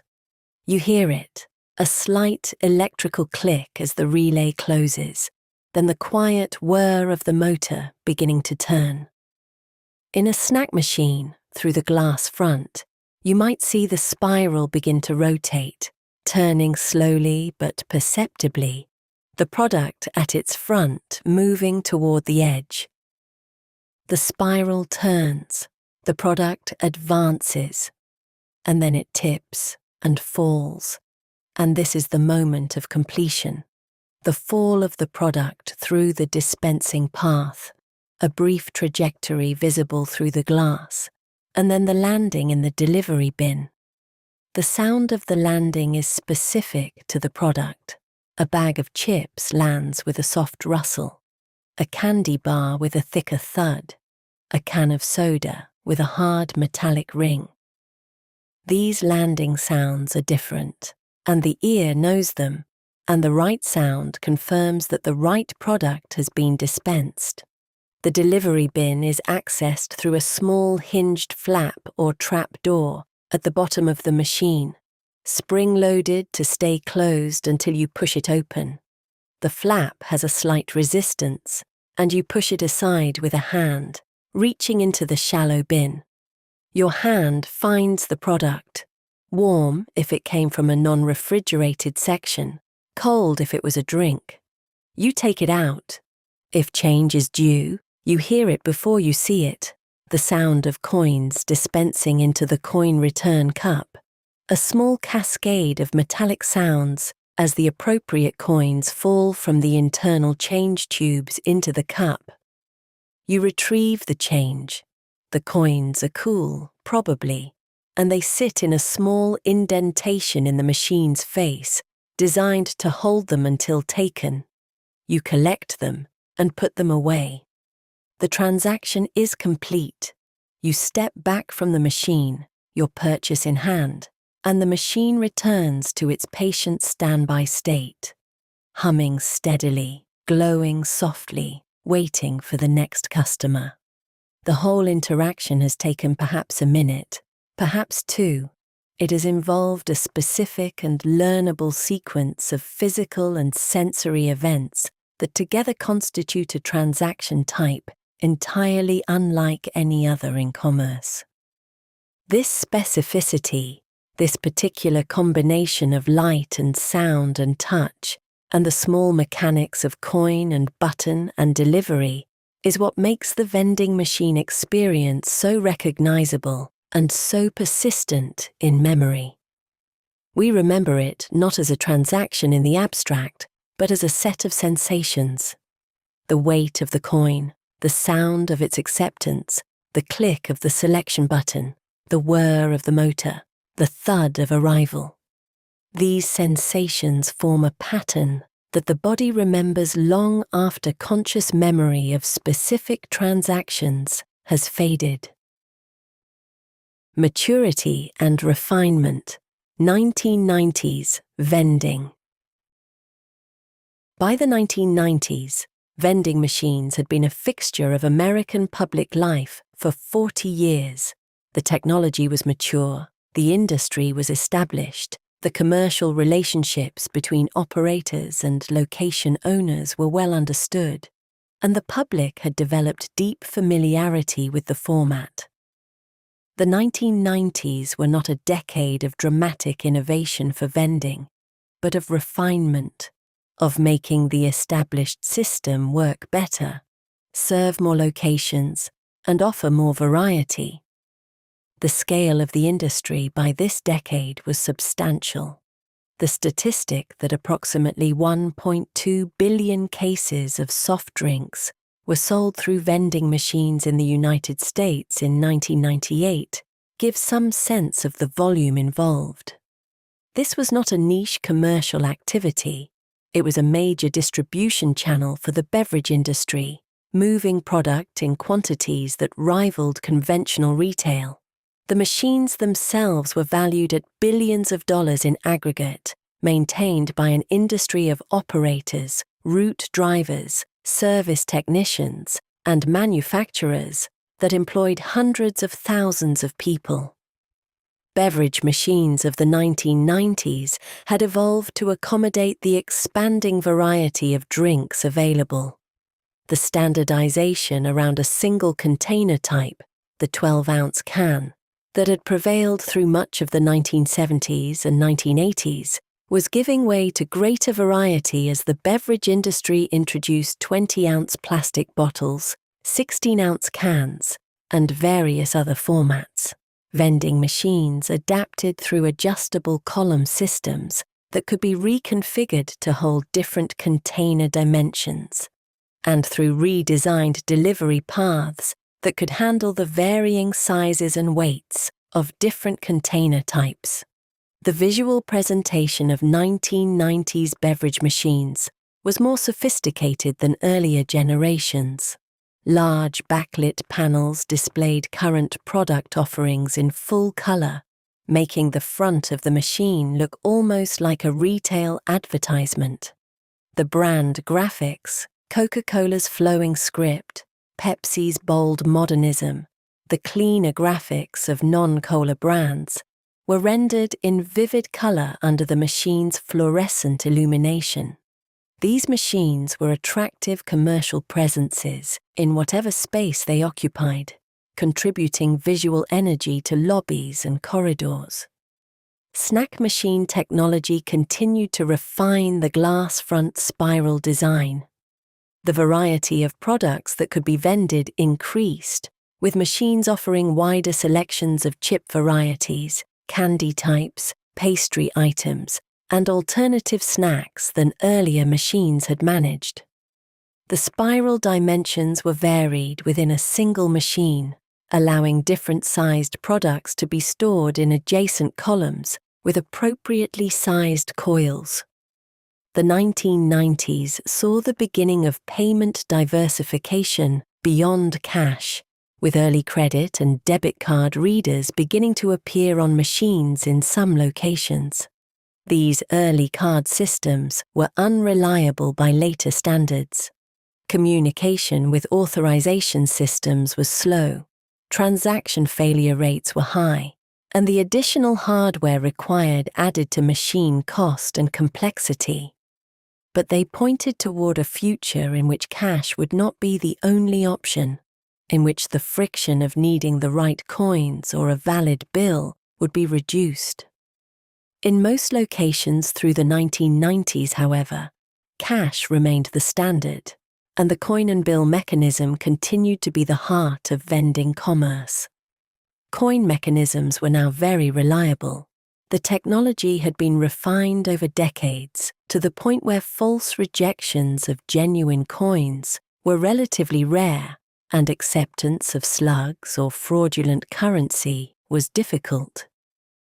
Bill validators similarly had reached a level of reliability that made them dependable commercial tools, though the occasional rejection of a legitimate bill remained a familiar frustration. The environments where vending machines were installed continued to expand and diversify in the 1990s. Health clubs and fitness facilities became a significant new vending location. People exercising wanted water and sports drinks available before, during, and after their workouts, and the health club setting was appropriate for machines offering these products.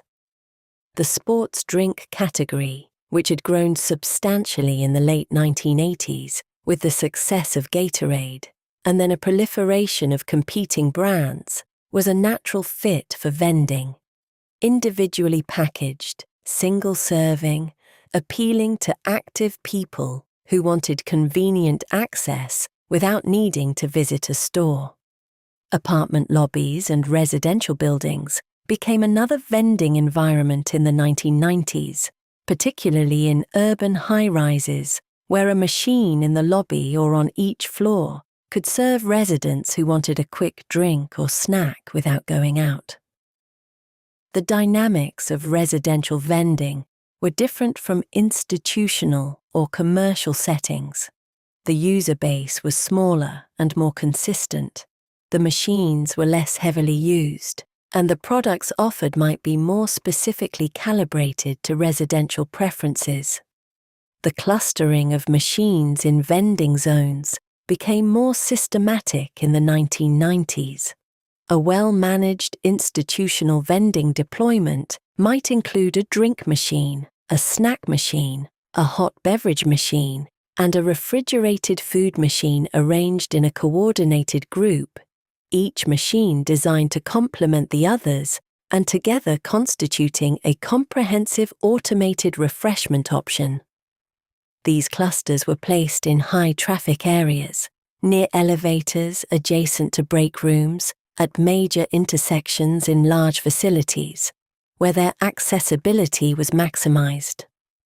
The route driver who serviced these machines in the 1990s was an important figure in the vending ecosystem, though largely invisible to the users of the machines.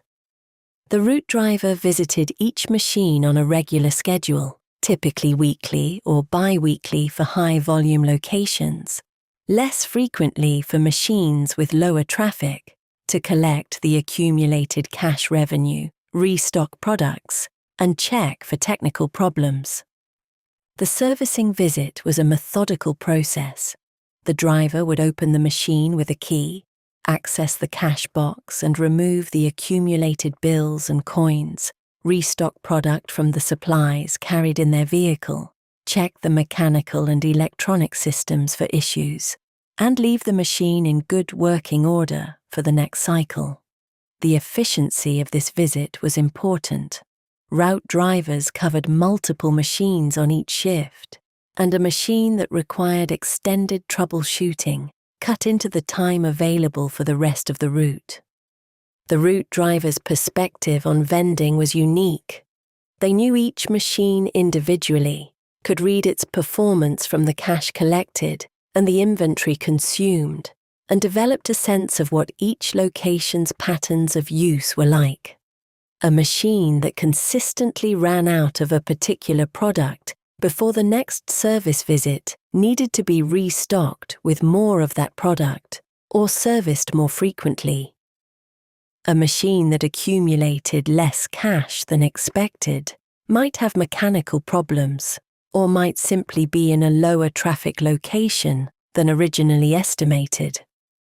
This human layer of the vending ecosystem, the drivers who maintained the machines, the technicians who repaired them, the operators who organized the routes and managed the accounts, was essential to the system's functioning, even though it was entirely invisible to the user standing in front of a machine.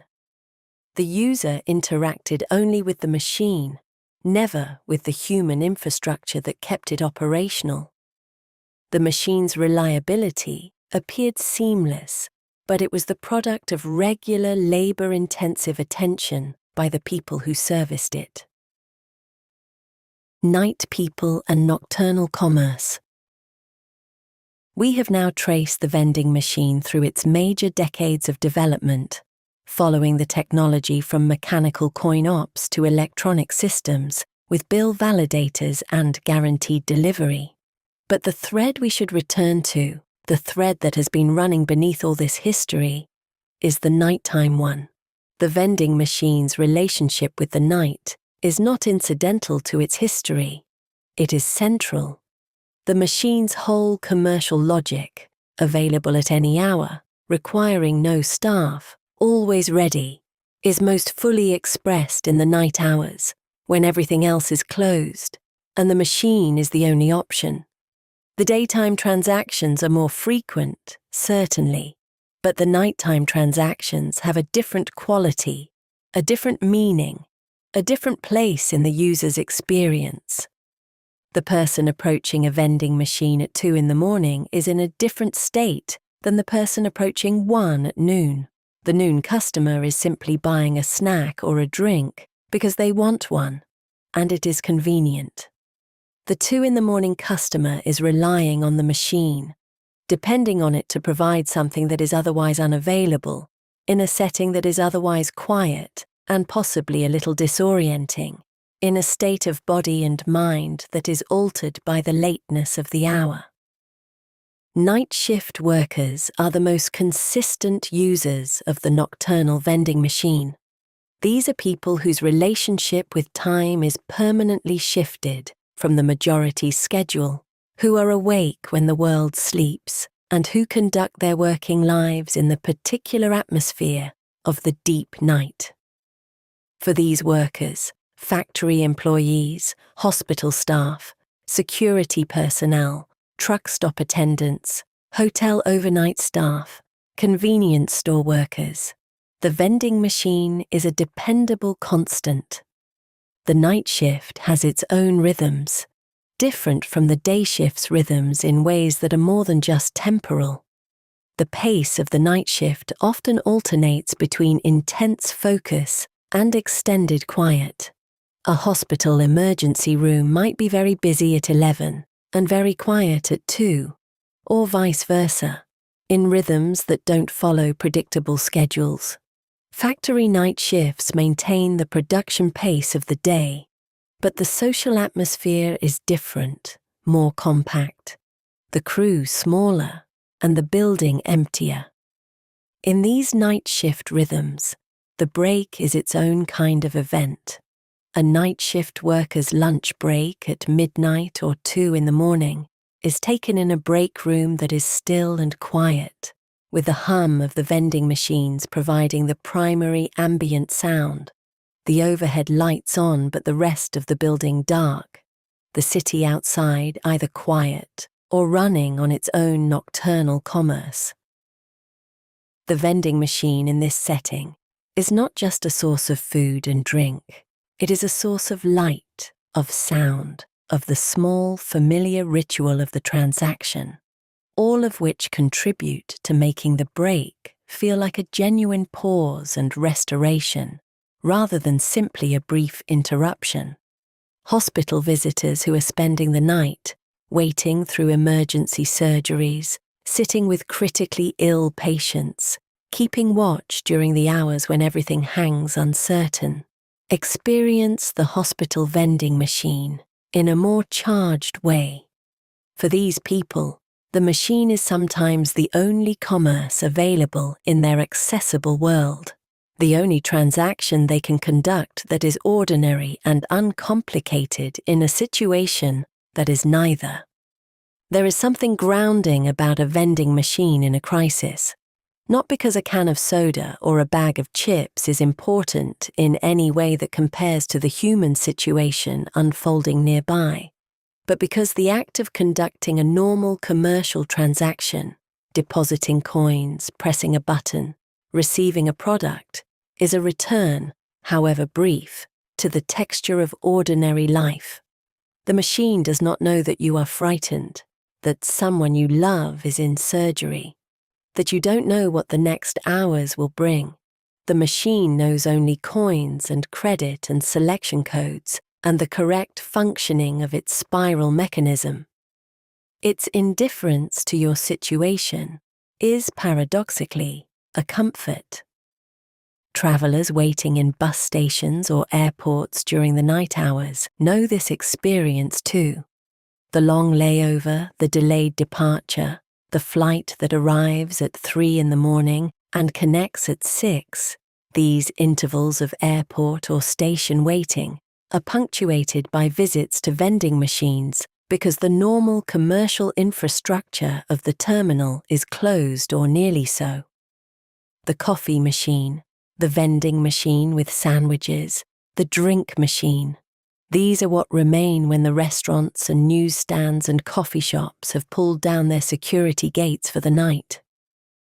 The traveller at 2 in the morning, standing in a nearly empty terminal, having a conversation only with the vending machine and its mechanisms, this is a familiar American experience, and the vending machine plays its role with characteristic reliability.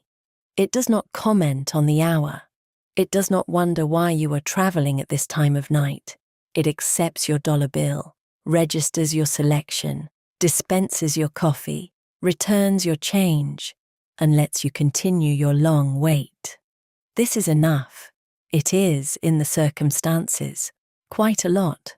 The motel room occupant who wakes at 3 and cannot return to sleep, who lies in the unfamiliar darkness listening to the sounds of an unfamiliar building, and who eventually decides that getting up and walking to the vending machine is better than lying there. This person knows a very specific version of the nocturnal vending experience. The walk through the motel corridor at 3 in the morning has a quality unlike any daytime walk through the same space. The corridor is empty. The carpet muffles footsteps. The doors of other rooms are closed and dark. And at the end of the corridor, or in the small alcove near the ice machine, the vending machine is lit and humming. The transaction conducted here, coins counted in the dim light, button pressed, drink retrieved, is brief and quiet, and oddly satisfying. The walk back to the room is different from the walk there, because now there is something in hand, a small cold cylinder that is exactly what you needed, dispensed at exactly the moment you needed it. The machine has done its job perfectly, as it always does, uncomplicated by the hour or the circumstances. The laundromat at night is another setting for this nocturnal vending relationship. 24-hour laundromats serve a population that includes night workers doing laundry during their off hours, students taking advantage of cheaper or less crowded machines after midnight, and people whose schedules simply lead them to laundry at unusual times. The late-night laundromat is a quiet, warm, slightly hypnotic place. The rhythm of washers and dryers, the movement of clothes visible through porthole windows, the particular sound of agitation and spin and tumble that becomes part of the ambient sound of the space. In this environment, the vending machine provides its services to people who have time to kill, who are warm and slightly drowsy from the heated air, who want something cold to drink or something sweet to eat while they wait for the spin cycle to finish. The transaction is unhurried. There is no line, no one waiting for the machine after you. You can take your time studying the selections, deciding whether you want chips or something sweet, pressing buttons without pressure. These nocturnal encounters with vending machines are what give the subject its resonance, not the daytime transactions, which are practical and forgettable, but the nighttime ones, which have a quality of specificity and memory that ordinary commerce does not. The technical poetry of the mechanism. There is a kind of beauty in mechanical systems that perform their function reliably without human supervision, a beauty that is related to the beauty of any well-made thing, but specific to things that operate in the absence of the maker. The vending machine has this beauty, particularly in the moments of late-night use, when no one is watching and the machine is simply doing what it does, unseen, except by the single customer who has come to collect its offering. Consider the change-making mechanism. This is perhaps the most elegant component of the vending machine's internal architecture, because it must do something genuinely difficult: calculate the correct change for a transaction and dispense exactly that amount in coins, drawing from whatever denominations are available in the machine's internal tubes without human assistance. The change tubes in a vending machine are vertical cylinders, one for each coin denomination the machine handles. Quarters, dimes, and nickels each have their tube. The tubes are loaded with coins when the machine is serviced. The route driver adds coins to replenish what has been dispensed, and they hold these coins in a stack, held by a spring-loaded mechanism at the bottom. When change is due, the machine's logic calculates the required amount and sends electrical signals to the appropriate tubes. Each tube's mechanism releases one coin at a time, a specific click and spring action that ejects the bottom coin from the tube while holding the others above it. The coin falls from the tube into the coin return path, which guides it out to the coin return cup. For change amounts that require multiple coins, the tubes activate in sequence, releasing coins one at a time until the correct total has been dispensed. A 40-cent change return might require 1 quarter, 1 dime, and 1 nickel, 3 separate tube activations, each producing a single coin, the coins falling in quick succession into the return cup. The sound of this, click, clink, click, clink, click, clink, each coin distinct, 3 separate small sounds that together communicate the completion of the transaction. The spiral vend mechanism has its own mechanical elegance. The design is simple enough to explain in a sentence. A helical wire coil holds products in sequence and rotates to advance them. But its simplicity conceals a substantial engineering achievement, a single mechanical design that works reliably for an enormous range of product shapes, sizes, and weights, from the bulkiest bag of chips to the smallest candy bar, dispensing 1 unit reliably while retaining all others. The key to the spiral's function is the relationship between coil pitch, the distance between successive loops of the spiral, and product dimensions. A properly sized coil will hold its products individually. Each item rests in a single loop of the spiral, touching the adjacent loops, but not able to pass between them. When the coil rotates by exactly 1 turn, the frontmost product moves past the end of the coil and falls, while every other product moves forward by exactly 1 position. This is mechanically straightforward, but the real achievement is in the tolerance it requires. The coil must be tight enough to hold products reliably even when they shift or settle, but loose enough that the motor can turn it without excessive force. The products must be consistent enough in their dimensions that the coil sizing works for all items in the column, and the whole system must function reliably in environments ranging from climate-controlled office break rooms to factory floors with temperature extremes, humidity, and vibration. That this system does function reliably, that the spiral vend mechanism works for millions of transactions daily without supervision, in conditions ranging from the comfortable to the difficult, is a testament to the accumulated engineering knowledge of an industry that has been refining these mechanisms for decades. The refrigeration system in a cold drink machine is its own engineering achievement. The machine must maintain internal temperatures cold enough to keep beverages genuinely chilled, typically below 40 degrees Fahrenheit, in environments where the ambient temperature might be 70 or 80 degrees or more. It must do this continuously, around the clock, through cycling periods of refrigeration rather than constant operation. Constant operation would waste energy and wear out the compressor more quickly. The refrigeration cycle is the source of the machine's hum. The compressor runs, pushing refrigerant through the system, and this running produces the characteristic low-frequency sound. When the compressor shuts off, when the internal temperature has dropped to the set point, the hum stops. The machine is still there, still lit, still ready, but momentarily quiet.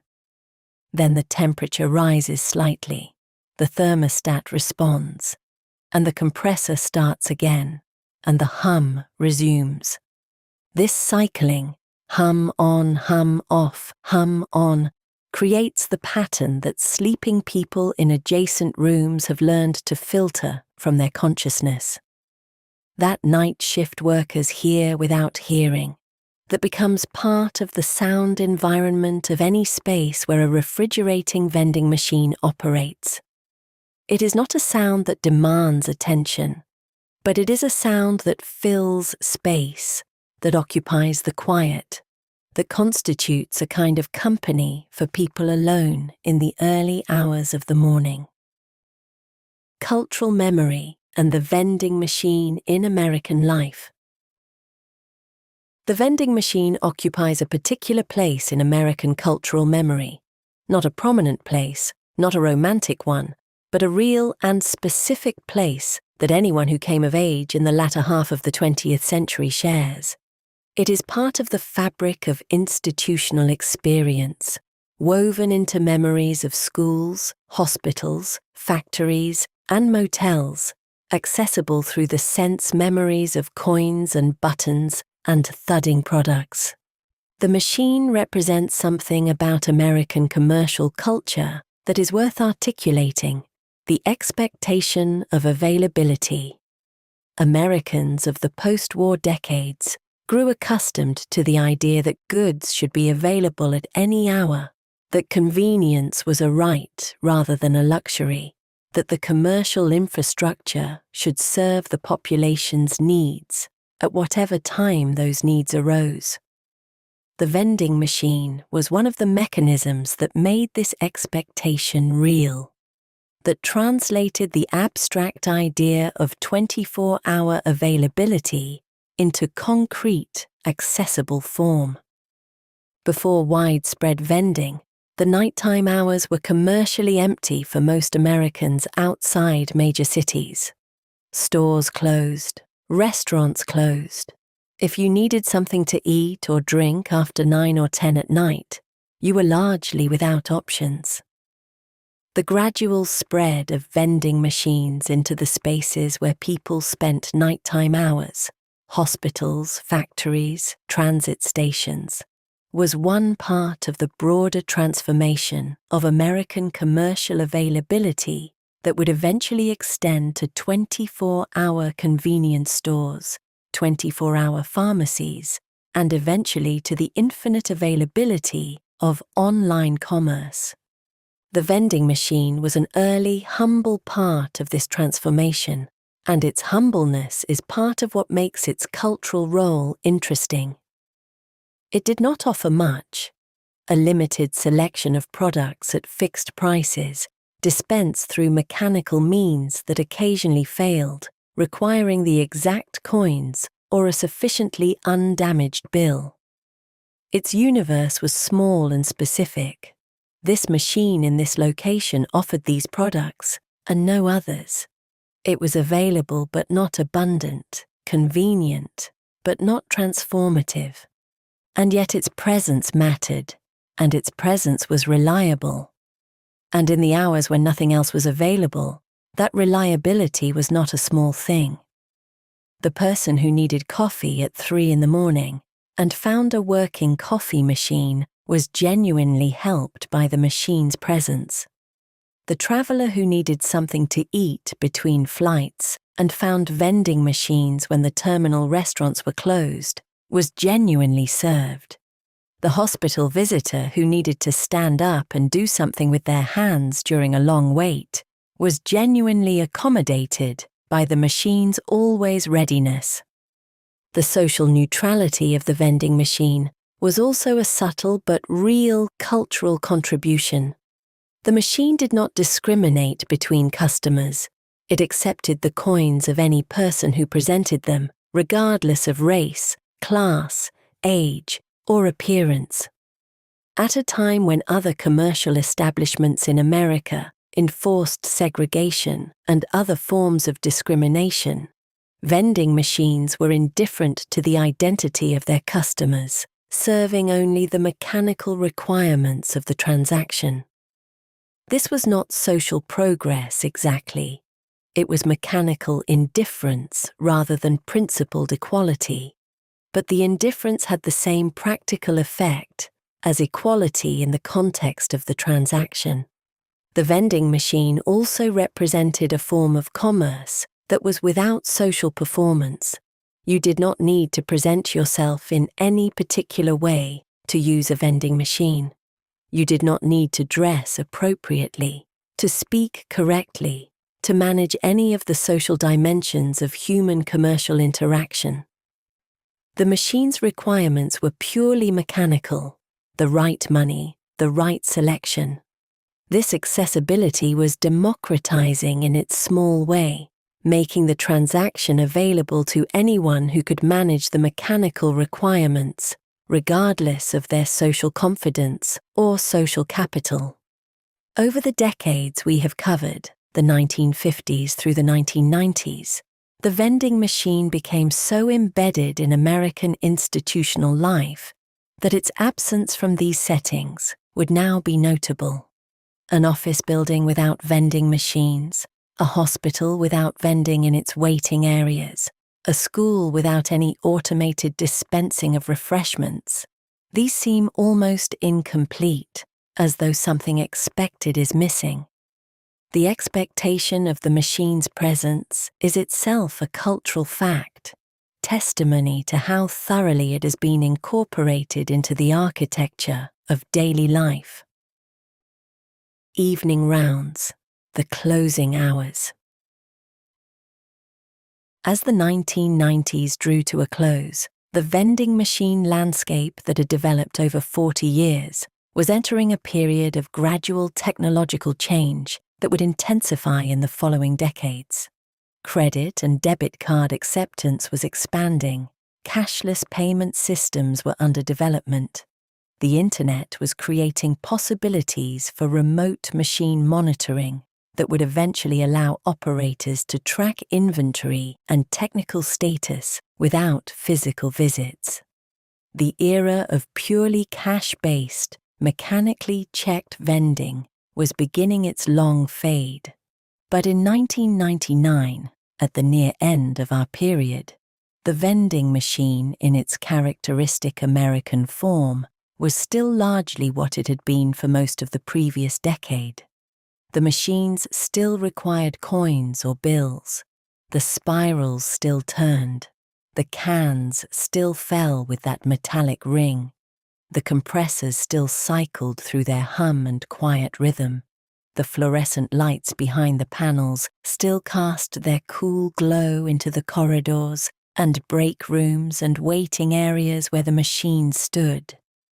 The route drivers still made their rounds, opening machines with their keys, counting out cash, restocking shelves, checking for jams and mechanical problems before moving on to the next stop. The technicians still carried their diagnostic tools and replacement parts in service vans, responding to machines that had stopped working or were reporting faults. The operators still managed their territories, negotiating placements, tracking the profitability of each location, deciding which products to offer where. The machines themselves, some new, some old, some very old, continued their work. A machine installed in 1985 and still operating in 1999 had conducted tens of thousands of transactions across 14 years. It had been restocked hundreds of times, had its mechanisms adjusted and repaired, had coins counted out of it on schedule as regular as any payroll. It had served day shift workers and night shift workers, visitors and residents, the hurried and the patient, people who knew exactly what they wanted, and people who stood before it for a full minute making their decision. Through all of those transactions, the machine had been what it always was: available, illuminated, humming steadily, ready for the next customer. Indifferent to the hour, indifferent to the user's state of mind, indifferent to the significance or insignificance of the transaction in the larger context of that person's day. The machine did not know that the nurse who bought coffee from it at 3 a.m. was 8 hours into a 12-hour shift and exhausted. It did not know that the boy who bought a Coke from it after school was celebrating his birthday. It did not know that the woman who stood before it for a long moment before making her selection had just received difficult news and was simply looking for something to do with her hands. The machine knew coins and credit and selections and vend motors and change tubes. It knew its own mechanisms intimately through the constant practice of performing them. And this mechanical knowledge, limited, specific, inexhaustibly reliable, was what it offered. In the early morning and the late night, in the waiting rooms and break rooms and corridors, through the decades of American institutional life, this was enough. The hum continues, a closing meditation. It is late now, perhaps later than when we began. The building around us has settled further into its nighttime quiet, the sounds of daytime activity entirely gone, replaced by the various hums and clicks and gentle mechanical respirations of a large structure at rest. Somewhere in the building, perhaps nearby, perhaps at the end of a corridor, a vending machine is going about its steady business. The compressor runs, the products wait in their spirals and columns, patient in the refrigerated dark behind the glass, patient in the cooled storage of the drink machine's interior, patient in the non-refrigerated sections where chips and candy bars and other shelf-stable goods wait for selection. The fluorescent tubes cast their light on the machine's front panels, on the labels of available products, on the buttons with their pricing and selection numbers. The light falls outward and lies on the floor in front of the machine, a small territory of illumination in the larger dark. This machine has been here for years, probably. It was here before tonight, and it will be here tomorrow, and it will look and sound very much as it does now. The hum will be the same hum. The light will be the same light. The mechanisms will be ready, as they always are. Think of all the people who have stood before this machine, or machines like it, through all the years and decades we have covered tonight. The factory worker getting a Coke in 1955, pressing a bottle home from a cold chest for a dime. The nurse at a hospital vending machine in 1963, getting black coffee at 4 a.m. from a machine that brewed it fresh. The college student in 1972, putting nickels and dimes into a snack machine for a bag of chips during a late-night study session. The bus station traveller in 1979, smoothing a dollar bill carefully before feeding it into the new bill validator, getting a candy bar and some coins back. The office worker in 1985, pressing a membrane button on an electronic machine and watching through the glass as the spiral turned. The fitness club member in 1994, buying a sports drink from a machine that had been calibrated specifically for the active consumer context. All of these people, across all these years, conducting the same basic transaction in the same basic way, Money in, selection made, product received. The mechanics varied decade by decade. The products changed, the payment methods expanded. But the essential transaction remained constant, and the essential sensory experience remained recognizable. The glow, the hum, the coin sounds, the button press, the mechanical activity, the thud of arrival. The vending machine absorbed all of these encounters and continued. It did not record the people who used it. There is no log of transactions in any humanly meaningful sense, no memory of specific users or specific moments. Each transaction was complete in itself and then finished, and the machine returned to its standby state, ready for the next customer, with no trace of the previous one remaining. This is part of what the machine offers, beneath the obvious offer of food and drink, a transaction without memory, a commerce without record, a moment of exchange that is complete in itself and leaves no residue. You stand before the machine, conduct your business, and walk away. The machine does not watch you go. It has already returned to its ready state, humming softly, lit steadily, waiting for whoever comes next. The night is quiet around us. The machine hums. The light falls on the floor in its familiar pattern. Somewhere in the building, someone might be making their way down a corridor toward this machine. A night shift worker on a break, a hospital visitor walking to clear their head, a hotel guest unable to sleep, who has decided that getting up and walking somewhere purposeful is better than lying in the unfamiliar dark. They will come around the corner and see the glow. They will hear the hum, steady and low, the compressor doing its continuous work. They will approach the machine and stand before it for a moment, examining the selections, deciding. They will reach into a pocket for coins or a wallet for bills. They will conduct their transaction. The coin sounds, the button press, the brief wait, the mechanical sound of delivery.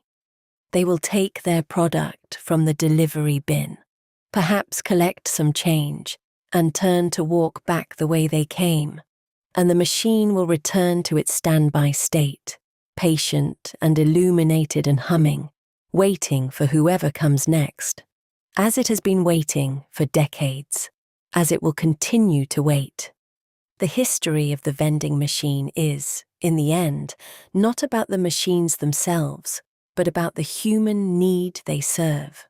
The need for something reliable in uncertain hours, the need for a small familiar transaction in unfamiliar spaces, the need for the comfort of a mechanism that does exactly what it promises, every time, regardless of the hour or the circumstances.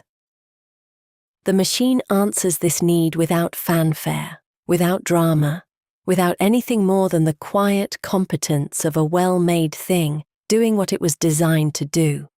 It hums, and it glows, and it waits.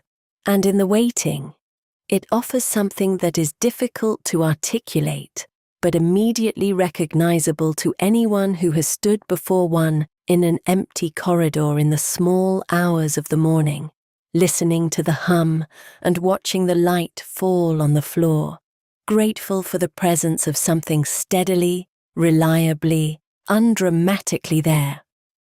The hum continues. The light holds steady. The night deepens around the machine, and the machine remains, patient and illuminated, ready for whoever arrives.